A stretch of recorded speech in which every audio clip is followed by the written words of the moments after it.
Hello and welcome to this audio lecture meant for S6 students. Optional linguistics. We are doing social linguistics, and I want to introduce a new chapter, which is distinction between dialect and a dialect. That is to say, always within the varieties of language. But before that, I'd like to recapitulate a bit what we have covered so far in this course, social linguistics. So in previous encounters, we saw the distinction between social linguistics and linguistics, social linguistics and the sociology of language. We saw also micro-social linguistics and macro-social linguistics and what is the distinction between these two aspects. We talked about variables, about the distinction between language and variety, about speech communities and accents. Now, as I said at the very beginning, we have reached a juncture at which we need to make a distinction between two key terms, dialect and idiolect. We know, all of us as speakers and as interactants in a society, that every individual who speaks a language does so differently when he speaks to different people or to different types of interlocutors. To a child, for example, to an adult, to a mere friend, or to an intimate one, to either a superior or a subordinate at work. So those types of interlocutors can be intimate, can be familiar, can be strangers or near strangers. And the speaker, when speaking, when interacting with these people, is at times relaxed and informal, while some other times he is formal and distant. So, which means here that as speakers, we have always to take into consideration the types of people that we are talking to and the type of situation that we find ourselves in.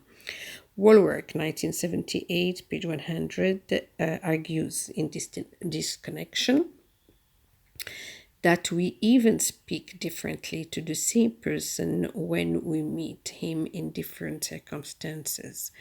At work, we speak the jargon of the office, and on the golf course, for example, we switch to the different, more informal jargon of the club course. Right? The idea here is that we do not speak the same language or the same jargon in all situations, and we do not address all people in the same way.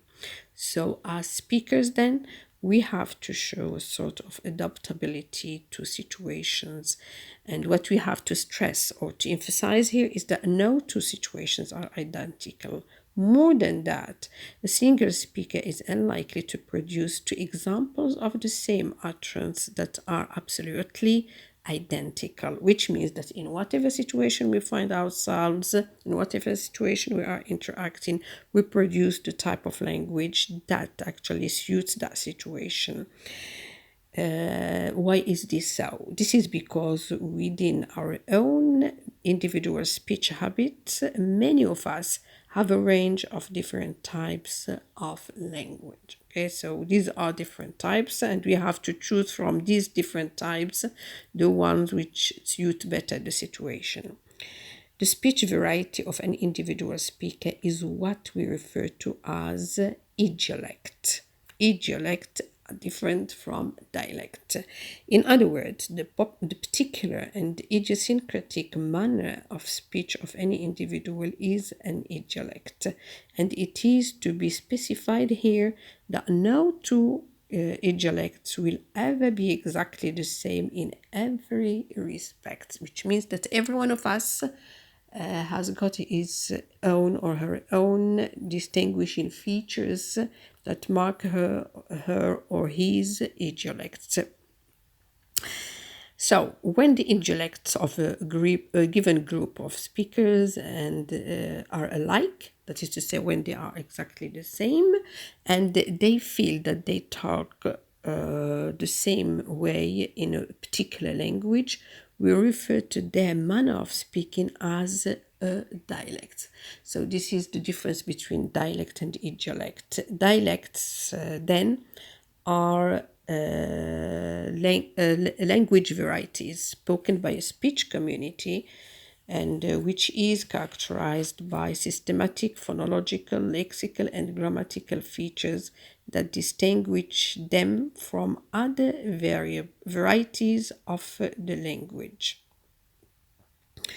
Haden, Elgin, 1979, 107, argues that for the linguist, a dialect is simply the set of rules associated with the verbal behavior of a group of native speakers of a language. So the idiolect is associated with one individual, while a dialect is associated with a group of people who speak the same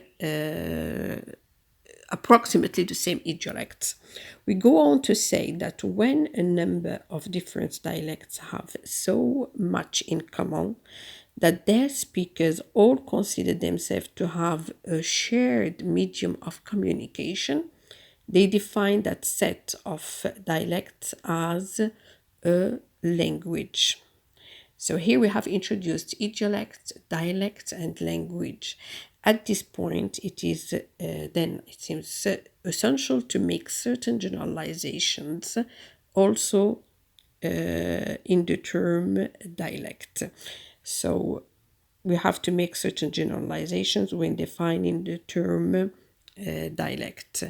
So what we have to define and what are these generalizations? Number one, all languages consist of dialects.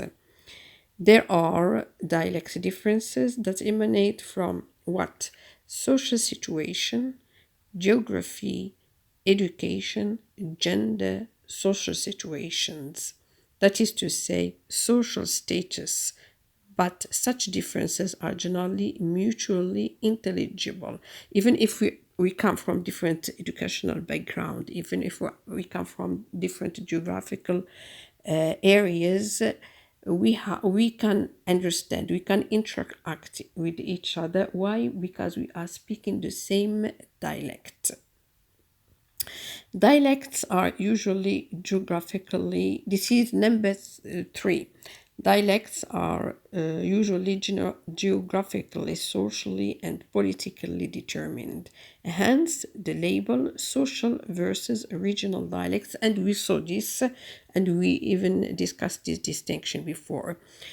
Non-standard forms of dialect are, as argued by Warwick, 1979, self-contained systems with their regular phonological and syntactic rules. Okay, and later on we will see the difference between standard and non-standard forms of dialects and the process through which we go for the standardization of a language.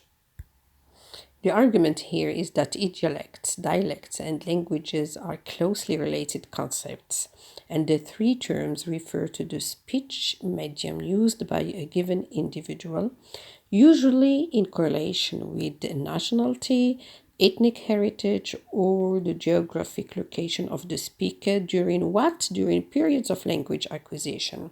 We bring here another term that refers to the mode of language used by a given individual. This is a register. Notice please how we have progressed. We moved from idiolect to dialect to language, and now we have reached register.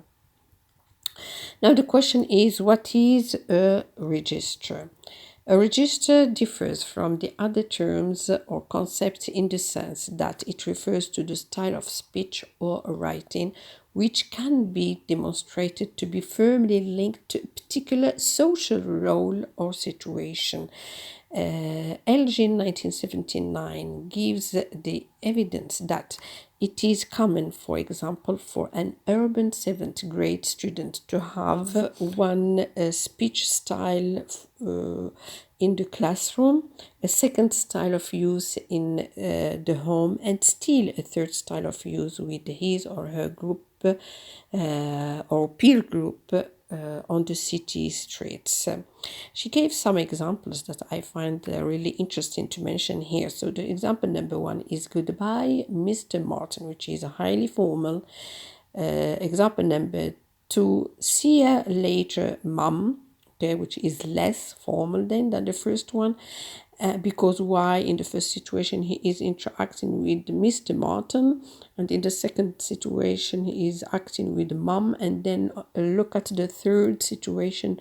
Okay, mom. Okay, man. Sorry, I got a split. Once again, this is completely casual. So registers can be distinguished according to 3 dimensions. Number 1, field of discourse, and it refers to the subject matter of the interaction. It could be that of cooking, swimming, academic discussion, or telling a joke, etc. And here I want to give some evidence on this, and I want to give some examples. So I would speak here about media language. And notice here, this is an extract that I quote here. At least 2 people were killed and more than 250 were injured Wednesday night when rioting broke out at the stadium. This is media language. Now notice the difference between media language and a joke, for example. So a joke, it is a sort of a dialogue between 2 people, a man and a woman. And so the woman said, darling, you mustn't leave me. The man said, but I can't leave you. The woman, is that because you love me so much, darling? B, that is to say the man, no, it is because you're standing on my foot. Completely different language. Now, if I look at the language of computers, I find a totally different language. Use media sharing sites to uploading videos and use blogs to post online diaries. Once again, mode of discourse, this is distinction number 2. Mode of discourse refers to the medium used for communication. That is to say, whether it is writing or speaking, and the style used generally is completely different in both situations. So in each situation, be it writing or speaking, we use the style that suits the situation. So the language of advertisement, for example, is always meant to be spoken, while the language of literature is generally a frozen type of language because it is meant to be written. Now, the third distinction is style of discourse, and here it refers to the style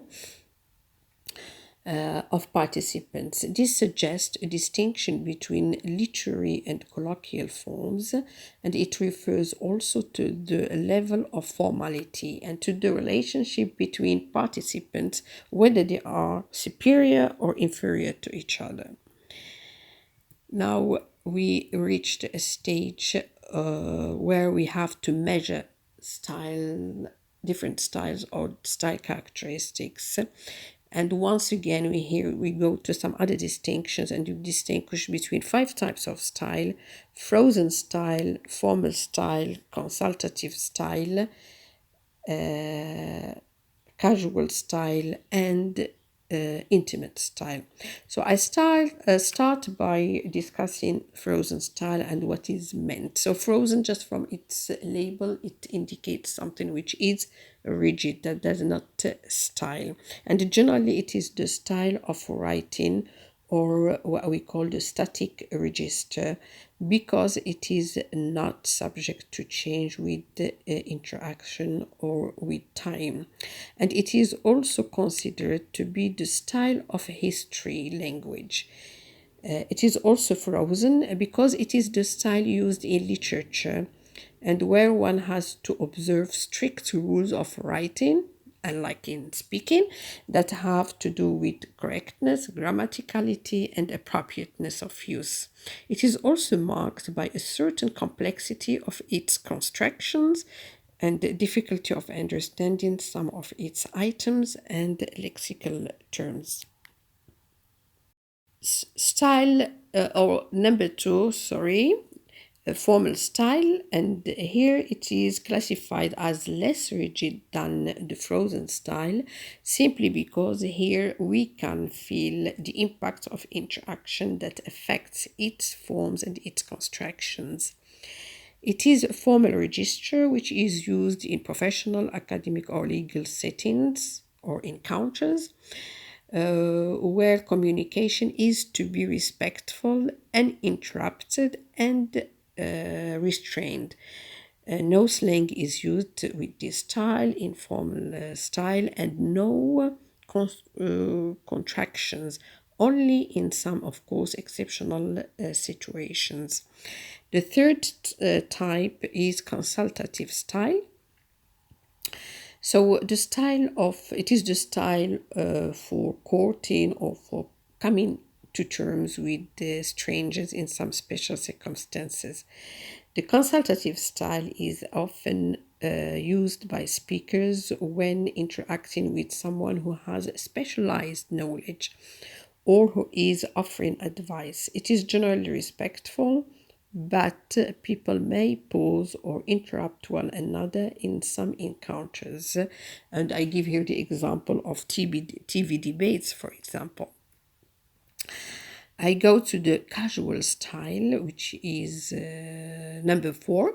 The casual or informal style is used between people belonging to the same group that can be age or profession, friendship, colleaguehood, etc.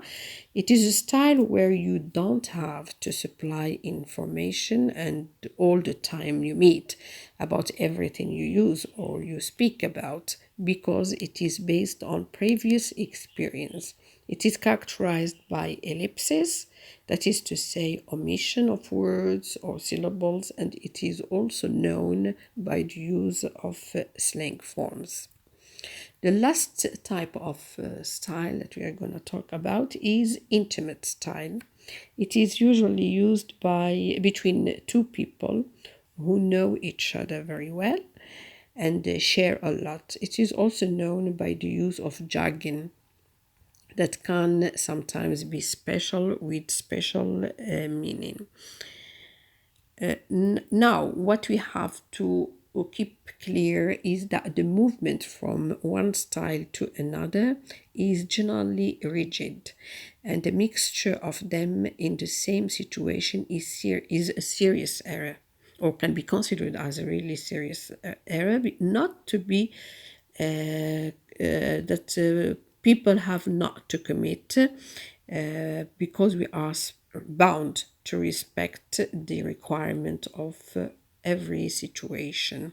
So linguists say that the intimate style is the register which is reserved for special occasions, usually between only two people and often in private settings. Intimate language may be something as simple as an inside joke between two college friends or a word whispered in a lover's ear. We conclude by saying that knowing which register to use can be challenging for people, and especially for learners of a foreign or second language. Indeed, culture adds another layer of complication, especially if you are not familiar with how people are expected to behave in certain situations or in special encounters. Finally, what we can say here is that by our language or register, we define the group to which we belong. We define certain people as inside the group and we leave others outside. Language comes then to be an accurate map of the social and sociological division of society. And it is a real mirror of the social constitution of different speech communities, how they interact, what type of relationship they have with each other. It further gives us a real information about your origins, your social class, your professional status or your career, and your social rank within that society. So that was our conclusion. And now I would like to raise some issues for discussion. Issue number one, that it is a suggestion if you want to go further in this topic. So as I said, issue number one, you certainly, as members, okay, of society, belong to an ethnic group. Just like any member, as I've just said, of your society, and you speak register that distinguishes you.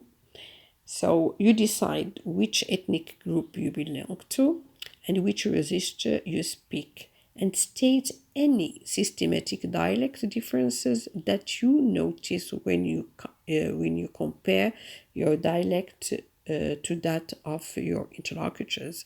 State also your register distinguishing features. That was number one. Now, number two, in all languages, there are certain forms used to show the extent to which the participant in an interaction entertain relations of superiority or those of equality. How is this manifested in your language or dialect? What types of honorifics, that is to say titles like sir or miss in English, or the use of certain pronouns like tu and vous in French, are used in your language for this end, okay, or for communicating with different people belonging to different social ranks. For your further readings, and besides the references that I made reference to within the text, I'd like to refer you to some other works which are really interesting in this connection. So the first one is Fishman, G.A., Readings in the Sociology of Language, Mouton, 1968. The second one is Gambird's Types of Linguistic Communication, Anthropological Linguistics, volume number 4, pages 28, 40, and 1962. The third one is Pride and Harms, Editors, Sociolinguistics, Penguin Books, 1982.